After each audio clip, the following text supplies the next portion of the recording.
pedir para você abrir a sua Bíblia em Lucas capítulo 15. Nós estamos estudando esse texto durante esses 40 dias. E você, mesmo se você não estiver lendo o livro, você vai ouvir em todos os cultos que você participar dessa igreja durante esses 40 dias, alguém falando sobre esse tema. Volta para casa. Volta para casa. Não veio a letrinha da música aí? Volta para casa. Esse negócio parece aquelas músicas baianas. Nada contra a música baiana, tá? Mas fica na cabeça, né, Rosa? Volta para casa, meu filho, que o pai te chama, espera. Olha, eu descobri hoje que dá para eu cantar, né? Foi mais ou menos, né, Rose? Não foi tão ruim assim, gente. Não preciso cantar só em libras, né? Posso cantar em voz agora também. Então, Lucas capítulo 15. Tem alguém nos visitando hoje aqui? Pela primeira vez? Casal ali, sejam muito bem-vindos. Outro ali, sejam muito bem-vindos. Um senhor lá atrás, seja muito bem-vindo. Alguém desse lado? Opa, tem um jovem aqui à minha direita. Seja muito bem-vindo. Mais alguém? Não? Tem a Vera ali atrás, seja muito bem-vinda, minha aluna. Tem mais gente ali. É que eu sei como é chato esse momento, né, pessoal? Tem alguém nos visitando aí, você já pensa, pô, lá vem esse pastor falar o meu nome, pedir de onde eu sou e tal. Não vou fazer isso com vocês, porque quando eu não ia nas igrejas, ou quando eu não era de uma igreja evangélica, quando eu visitava uma igreja evangélica, que alguém pedia para eu ficar de pé, ou falar com alguém que estava do meu lado, eu ficava muito constrangido. Então eu decidi não fazer isso. Então fala para quem está do teu lado agora, não faça isso, pelo amor de Deus. Brincadeira. Vamos lá, Lucas capítulo 15, do versículo 11 ao versículo 32. Lucas 15, versículo 11 a 32, vamos ler a palavra de Deus que nos diz assim. Lucas capítulo 15, versículo 11 ao 32. Jesus continuou. Um homem tinha 2 filhos. O mais novo disse ao seu pai: Pai, quero a minha parte da herança. Assim, ele repartiu sua propriedade entre eles. Não muito tempo depois, o filho mais novo reuniu tudo o que tinha e foi para uma região distante. E lá desperdiçou seus bens, vivendo irresponsavelmente. Depois de ter gasto tudo, houve uma grande fome em toda aquela região e ele começou a passar necessidade. Por isso foi empregar-se com um dos cidadãos daquela região, que o mandou para o seu campo a fim de cuidar de porcos. Ele desejava encher o estômago com as vagens de alfarrobeira que os porcos comiam, mas ninguém lhe dava nada. Caindo em si, ele disse: Quantos empregados de meu pai têm comida de sobra, e eu aqui morrendo de fome? Eu me porei a caminho e voltarei para o meu pai e lhe direi: Pai, pequei contra o céu e contra ti, não sou digno de ser chamado teu filho, trata-me como um dos teus empregados. A seguir, levantou-se e foi para o seu pai. Estando ainda longe, seu pai o viu e, cheio de compaixão, correu para o seu filho e o abraçou e beijou. O filho lhe disse: Pai, pequei contra o céu e contra ti. Não sou mais digno de ser chamado teu filho. Mas o pai disse aos seus servos: Depressa, tragam a melhor roupa e vistam nele. Coloquem um anel em seu dedo e calçados em seus pés. Tragam um novilho gordo e matem-no. Vamos fazer uma festa e alegrar-nos. Pois esse meu filho estava morto e voltou à vida. Estava perdido e foi achado. E começaram a festejar o seu regresso. Enquanto isso, o filho mais velho estava no campo. Quando se aproximou da casa, ouviu a música e a dança. Então chamou um dos servos e perguntou-lhe: O que está acontecendo? Esse lhe respondeu: Seu irmão voltou e seu pai matou o novilho gordo, porque o recebeu de volta são e salvo. O filho mais velho encheu-se de ira e não quis entrar. Então seu pai saiu e insistiu com ele. Mas ele respondeu ao pai: olha, todos esses anos tenho trabalhado como um escravo ao teu serviço e nunca desobedeci às tuas ordens. Mas tu nunca me deste nem um cabrito para eu festejar com os meus amigos. Mas quando volta para casa esse teu filho que esbanjou os teus bens com as prostitutas, matas um novilho gordo para ele. Disse o pai: meu filho, você está sempre comigo, tudo que tenho é seu.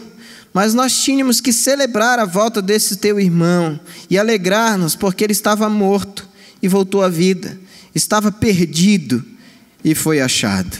Vamos orar. Senhor Jesus, muito obrigado por essa palavra lida, mas te suplicamos agora, Senhor, que fale aos nossos corações de uma maneira muito clara, para que não haja dúvida, nem sombra de dúvida da tua vontade para com as nossas vidas. Oramos assim em nome de Jesus. Amém e amém. Muito bem, vocês já ouviram essa passagem, já leram sobre essa passagem muitas vezes durante esses dias que nós estamos fazendo essa campanha de 40 dias. Sendo que nesse capítulo 15, você vai encontrar pelo menos 3 histórias muito parecidas. Alguma coisa que se perde, ou alguém que se perde, e no final uma festa. Todas elas no final têm uma festa, e no começo tem algo que aconteceu que promoveu tristeza no coração de alguém. Mas o interessante nessa história, particularmente, para mim, está no versículo 2. E eu gostaria de olhar hoje o versículo 2 com vocês e entender algumas coisas que nós fazemos, que na realidade esse moço fez e que nós continuamos reproduzindo nos nossos dias. O versículo 12 vai nos dizer assim: o mais novo disse ao seu pai: pai, quero a minha parte da herança. Assim ele repartiu sua propriedade entre eles.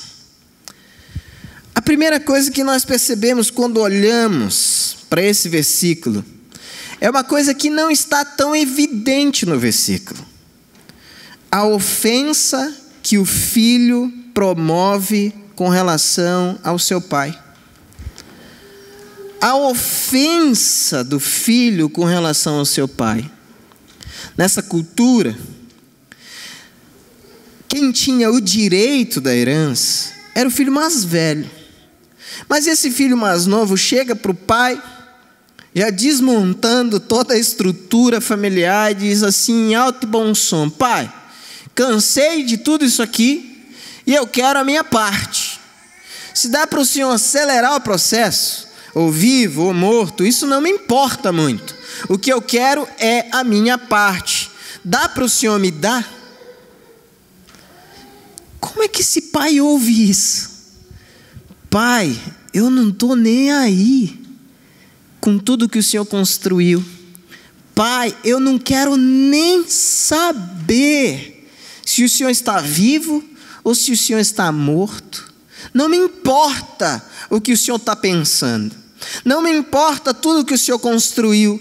Não me importa. O que eu quero é desfrutar da minha vida, da minha história, da minha existência. Provavelmente ele deu ouvidos para aquela vozinha que nós temos no inconsciente, que diz sempre quando nós estamos diante de algum pecado: vai lá, você pode, você consegue, não liga muito para isso, isso não tem nada a ver. Eu lembro de uma vez que eu tinha acabado de ganhar uma bicicleta. Puxa, uns 12, 13 anos, não lembro agora direito quantos anos eu tinha. Mas eu estava lá perto de casa, Pigato, e perto da minha casa tinha uma ladeira gigantesca. E a vozinha, que provavelmente era a vozinha do capeta, do coisa ruim, do capiroto, do canela fina, não sei como é que você chama, falou assim para mim: vai, desce com vontade, porque você consegue. E o que eu pensei? Essa ladeira é muito grande, eu acho que eu vou me dar mal lá no final. Mas eu consigo. Eu posso. Vai dar tudo certo. Eu montei na minha bicicleta. Dei a primeira pedalada. E a bichinha pegou uma velocidade tão grande. E eu gostei daquilo. Aquele vento batendo no cabelo. Nem era tão grande, mas sentindo o vento batendo no cabelo. Nossa, que sensação incrível de liberdade. Eu falei, isso pode aumentar. Eu vou pôr mais força nesse negócio. E pedalei. E pedalei. E pedalei. E pedalei. E a roda bateu numa pedra desse tamaninho. O meu pé escorregou e começou a arrastar no chão assim. A metade da minha unha foi saindo, gritando: por que você fez isso? E eu fiquei só com uma outra metade. E eu fiquei me perguntando a mesma pergunta que a metade da minha unha estava fazendo: por que você fez isso? Sabe o que acontece? Às vezes o nosso impulso, como esse jovem, nos leva a tentar ver as coisas ao nosso redor e acreditar que aquilo é o melhor que existe para a nossa vida. Um pecado, uma ofensa para o Pai. Em nosso caso, uma ofensa contra Deus. Quantas vezes você já deu ouvidos para a vozinha da tua vontade contra Deus? E por causa desse ouvir a tua vontade, você se separou de Deus. Porque a Bíblia vai nos dizer que o pecado nos separa da glória de Deus. Quantas vezes nós damos ouvidos para aquela vozinha interior e diz assim: não, vai lá, não tem problema nenhum. E aí você se lança de cabeça no lamaçal do pecado, e quando você percebe, você já está tão envolvido, tão envolvido, tão envolvido, tão envolvido, que é muito difícil de sair. É muito difícil. Na velocidade da bicicleta, não tem como você frear, não vai adiantar. O resultado pode ser muito ruim. E eu ainda fiquei com medo de falar para minha mãe. Tinha arrancado a metade da minha unha. E eu estava com medo de falar para minha mãe: mãe, eu fiz uma coisa errada e arrancou a metade da minha unha. Porque eu não sei se era assim na tua casa, mas na minha casa, se eu fizesse alguma coisa errada, eu ia levar no mínimo umas 3 cintadas na perna assim. Não sei na sua, mas na minha era assim. Então eu estava com medo de levar as cintadas na perna. E aí eu escondi da minha mãe durante uma semana. Sabe o que aconteceu? Aquela unha começou a ficar escura, escurinha, roxinha, né? Meio pretinha. Quando eu não conseguia mais dormir, eu não conseguia mais andar, aí eu falei para minha mãe o que tinha acontecido. Ela me levou ao posto. Quando eu cheguei no posto, o cara tentou aplicar ali as anestesia, não tinha mais jeito. Estava tão ruim, tão ruim, tão ruim, tão ruim, que não tinha mais jeito. Então, além daquela dor que eu tinha enfrentado quando meu pé escorregou, eu agora teria que enfrentar a dor do cara arrancando o resto da unha. Foi mais ou menos essa cara que eu fiz mesmo. De tão doído que foi. E ele foi, e eu não senti nada mais. Comecei a sentir depois de umas 3 horas quando acordei, porque a dor é tão grande que eu fui embora. Ignorei a dor.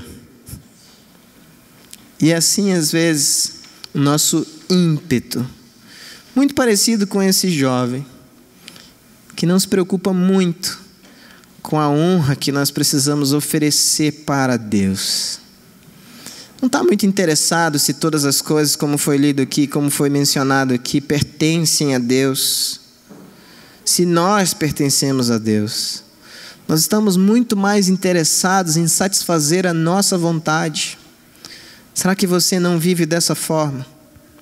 Ignorando a Deus, buscando satisfazer a sua vontade e ofendendo o Senhor todos os dias através das suas práticas, do seu olhar, do seu falar, do seu escolher. Deus quer que eu e você vivamos na sua casa, mas honrando o seu nome todos os dias, com os nossos bens, com os nossos dons, com os nossos talentos, na nossa família, com o nosso intelecto, honrando o nome de Deus e agradecendo o Senhor pela oportunidade que Ele nos dá todos os dias de viver. Já parou para pensar nisso? Deus nos dá todos os dias a oportunidade de viver. Parece a coisa mais simples do mundo, mas não é, gente. Não é. Ontem eu vim para a igreja para uma reunião e a minha reunião foi cancelada. Eu subi, fui para a minha sala, eu fiquei sentado assim, rodando na minha cadeira e fiquei pensando assim para Deus: nossa, o que eu vou fazer aqui hoje? Não tenho nada para fazer, foi dispensada a minha reunião, oh, que coisa boa. E o meu celular tocou.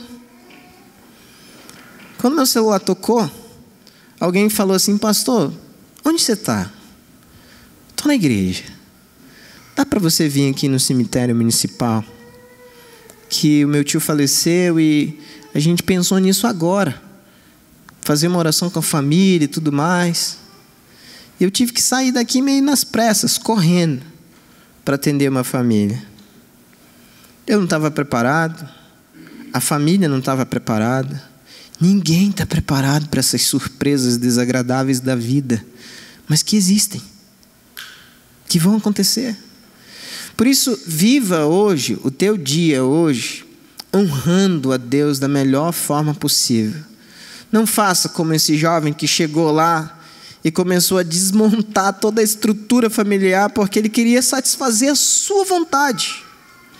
Nesse mesmo versículo 12, nós percebemos uma outra coisa muito interessante. O versículo diz assim: o mais novo disse ao seu pai: pai, quero a minha parte da herança. Assim ele repartiu a sua propriedade entre eles. A propriedade não era do filho. A propriedade era do pai. A vida que nós temos, a Bíblia vai nos dizer que ela não é nossa. A vida que nós chamamos de nossa é de Deus. Mas por vezes nós vivemos a vida que nós chamamos de nossa, fazendo apenas aquilo que nos agrada. Por vezes nós vivemos a vida que nós chamamos de nossa, somente ofendendo a Deus, desagradando a Deus, fugindo de Deus, querendo ir para o mais longe possível de Deus. Às vezes nós vivemos a nossa realidade, a nossa vida dessa forma, fugindo de Deus. Mas o Salmo 139 vai dizer que se você vai lá no fundo, você vai lá no alto, você se esconde o máximo possível, não é possível. Se esconder de Deus não é possível. Por isso a coisa mais importante e a coisa mais sábia que uma pessoa pode fazer é reconhecer que a sua vida não é sua, é de Deus, pertence a Deus. Quando você fizer isso, você vai entender, e a metade dos problemas, das dificuldades que você vive no teu dia a dia, tomarão uma forma completamente diferente, porque você vai reconhecer que quem controla a sua vida agora, que você entregou nas mãos dele, é o próprio Deus. E você vai parar de brigar com Deus. Vai parar de brigar com o Senhor. Porque todas as vezes que você tem vontade de fazer alguma coisa que ofende a Deus, e você sabe que ofende a Deus, você fala: opa, eu não sou mais assim. Eu não quero ser mais assim. Eu quero agradar a Deus, eu quero viver para a glória de Deus.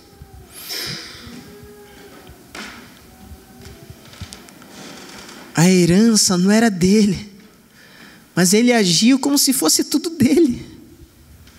A vida não é sua, mas todos nós agimos como se fosse. Quantos de nós já escolhemos e já vivemos experiências terríveis porque escolhemos errado, ou porque achamos que a vida era nossa? E aí você tem um casamento frustrado, você tem um negócio destrutivo, você tem uma religiosidade vazia, você tem uma conquista que não te leva para lugar nenhum. Você vai passando por fases e etapas que só te machucam. Será que não é porque você está no controle das coisas? Será que não é porque você ainda não entregou de verdade a sua vida? Ou se já entregou a sua vida, você não entregou por completo? Tem uma partezinha ali que, puxa, é muito difícil de abrir mão. Tem um negocinho ali que não dá para negociar. Deixa que isso eu controlo, Senhor. O Senhor pode controlar isso, boa parte.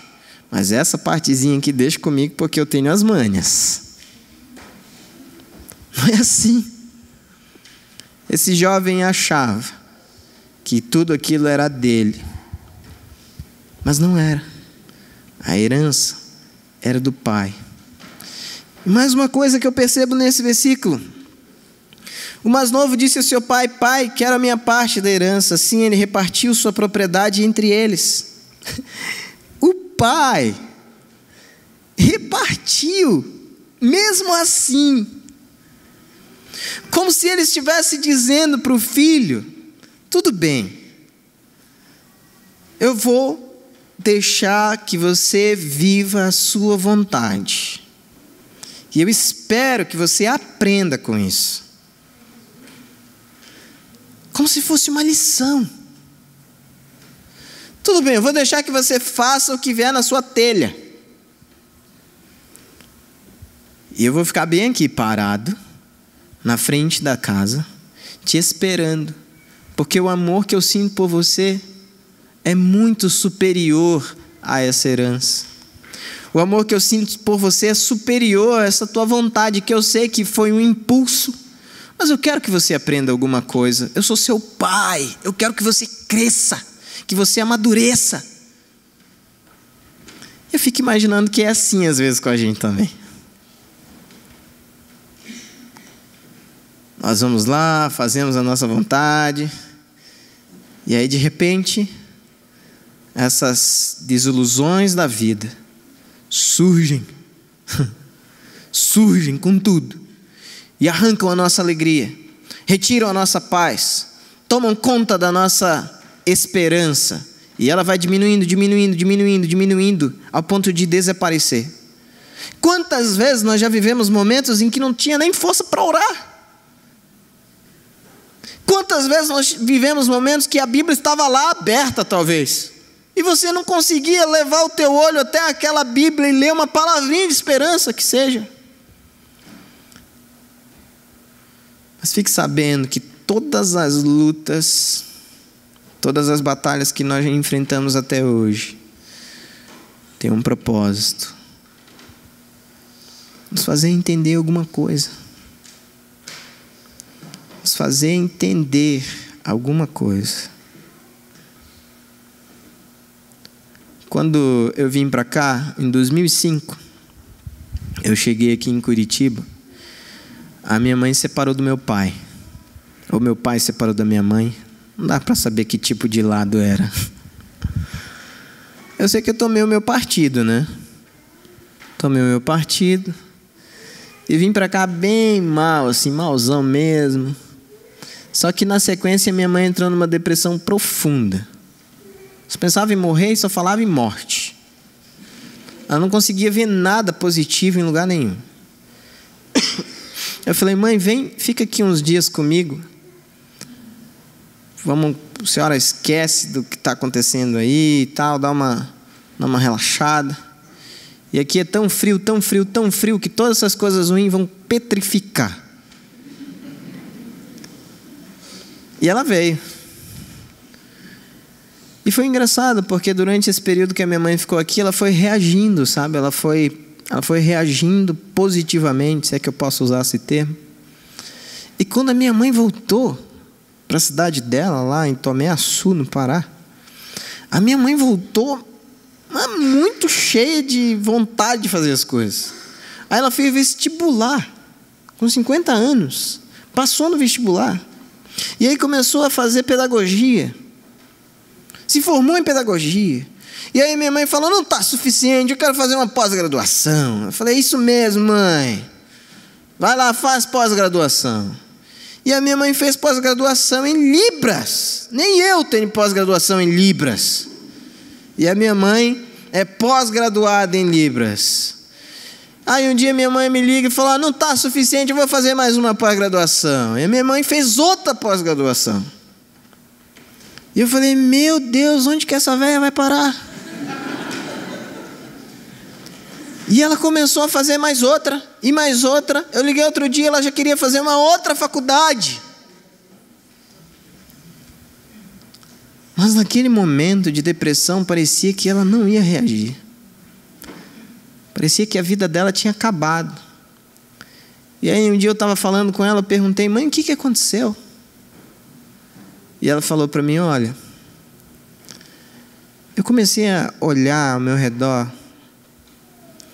e perceber que eu tinha uma vida. E que eu não podia desperdiçar as coisas que estavam acontecendo. Porque eu sei que Deus me deu essa vida. Para eu desfrutá-la e para eu viver essa vida de uma forma ampla.